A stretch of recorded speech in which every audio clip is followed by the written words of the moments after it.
I'm the only one that got the memo.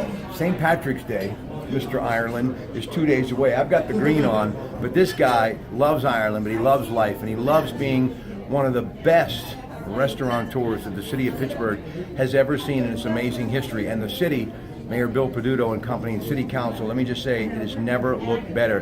Thoroughly enjoyed my walk up Grand Street tonight to come to BNY Mellon. You think of U.S. Steel, the Frick Building. This is the heart of Pittsburgh, and this man has created something for people who love wine. Australia, Chile, Argentina, of course the United States, his wine shop. Kevin Joyce, Carlton, is going to tell you about it right now. Kevin. Rob, it's nice to be with you. It is great to see you, sir. Well, as you know, we're a restaurant that's always believed in wine. You know, we've always had a large wine list. We have over 850 wines on our list, representing every region of the world, every varietal. And so it's a big part of what we do. 56 wines by the glass and by the quarter liter. And then, you know, a few months ago, the Pennsylvania legislature opened up the opportunity for us to sell wine to go. Never allowed to do that in all the years of operating. We're now here 33 years in one BNY Mellon Center. So we applied for the expanded permit and did what we had to do to get it. And now we're able to sell wine to go. So it's really a good opportunity for guests to, if they enjoy a bottle of wine, able to purchase that wine to take home. We sell it to them for 30% off of what our wine list price is. And we also have a whole other lot of wines that are just priced to go. And we mark them up minimally. The nice thing about our wine list is we're all bought from vendors, or all what's called SLO, special liquor orders. So they're wines you typically won't find in a state liquor store. So we're buying them from vendors. There are things that don't find their way into the general store, and they're usually highly allocated, sought-after wine. So it's a good opportunity to purchase wines that you can't find typically in your stores. And you know, now there's a lot of new restaurants opening up, as you know, on this side of town. We've had an explosion of restaurants in downtown Pittsburgh. I think about 130 new restaurants in the last 24 months. A lot of them are opening up right across the street now, the Union Trust Building and USX Tower coming on. But you know, we suggest if you're going to try one of those new restaurants out, of course everyone is.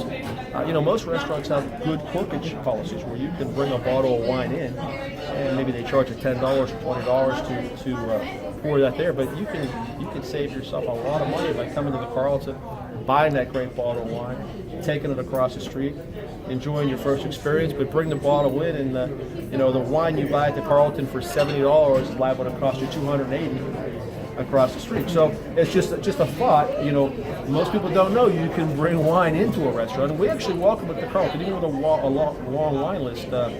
We don't mind people bringing in something that's special to them and drinking it, paying the $10 and drinking it on our premises. Now, I said we were going to do 2 videos, but it's going to be 3 because we're going to save this one in its entirety because you got me excited now about some of the things that are happening here. But one of the things that I saw when I first came in the door here, which really tells me there's a lot of life in this city.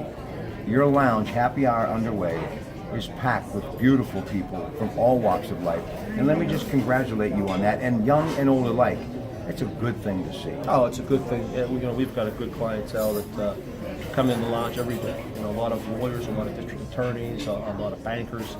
People come in to just have that hour or so after work to enjoy a libation before they go home, and they kind of wash the problems of the day away and relax a little bit before they go home and deal with their family at night. And it's a good thing.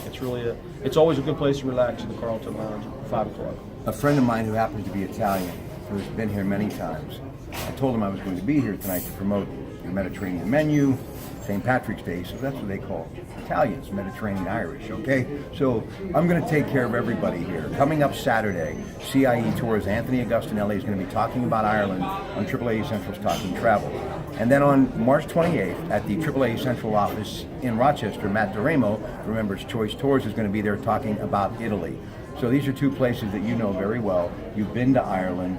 Before we talk your Mediterranean menu and just a little bit about St. Patrick's Day, tell me about being in Ireland and what that meant to you. Oh, you know, it's very special for a guy, 2nd generation. All my grandparents were born and raised in Ireland, all came to Pittsburgh in their young 20s. So, you know, you hear the stories all your life about the old country, and you hear about County Galway and Joyce's country inside of County Galway and County Mayo, and I never got the opportunity to go until my daughter was in college, and she was a student at Boston University and did a term in Australia, did a term in Ireland. And so we were able to go to Dublin, and of course we traveled from County Galway by train and spent a little time there. But Dublin itself, I found amazing because you tend to think that cuisine-wise, Ireland's not that strong. That's kind of what you've always been told, meat and potatoes, salmon. And boy, the restaurants in Dublin were fantastic. And really, it's a vibrant urban center. The tourism you see in Europe, in Dublin was phenomenal. And you really get a sense of time, too. If you've never traveled to Europe, you tend to, in America, history started in the 1760s. You go over there and you go into a church, or you go into some of the castle, and you realize it was constructed, 600 years ago. And you just realize, how insignificant we are, how short the history of the United States has been compared to Europe and other places in the world. So how has the United States caught up to places like Italy and France and wine, being that we've only been around such a short time? We're doing pretty well right now. Oh, well, I think the wine industry in California and in the United States is extremely healthy, and it all started probably 25 years ago with the international competition where Stag's Leap, Cabernet, and Chardonnay actually they beat the French wines in the competition. It's the first time that it had ever happened, and it really opened people's eyes. And that was the start of it. You can put California wines with any region of the world, and they're gonna finish very strong. All right, this Mediterranean menu, just a couple more days. You can log on right here at this Facebook post or link in with them directly on their website and find out more. $45 per person, 3 different courses. You kick in some wine at $60 a person. Tell me about this menu. Well, it was really born with Restaurant Week, and Restaurant Week's a very successful promotion twice a year in Pittsburgh, and we saw the popularity of those multi-course deals. People really liked it, so we just decided to do it. This is typically a slower week. You're in Lent, a lot of people are drinking, and so it was something to put together and hopefully encourage people to come in and try the special menu. It's been very successful so far. I have to ask you, I've really grown up since I've seen you in this restaurant. I've been on a journey, that's all I can tell you. But I've been enjoying a shot a night of Jameson whiskey in salute of people like you and Tom Corbett and Dan Rooney and late Bob O'Connor, all my Irish friends.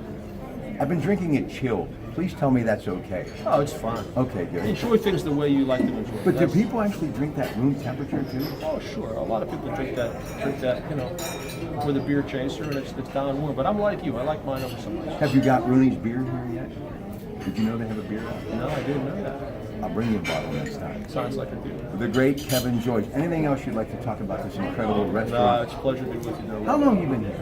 33 years. Opened in 1980.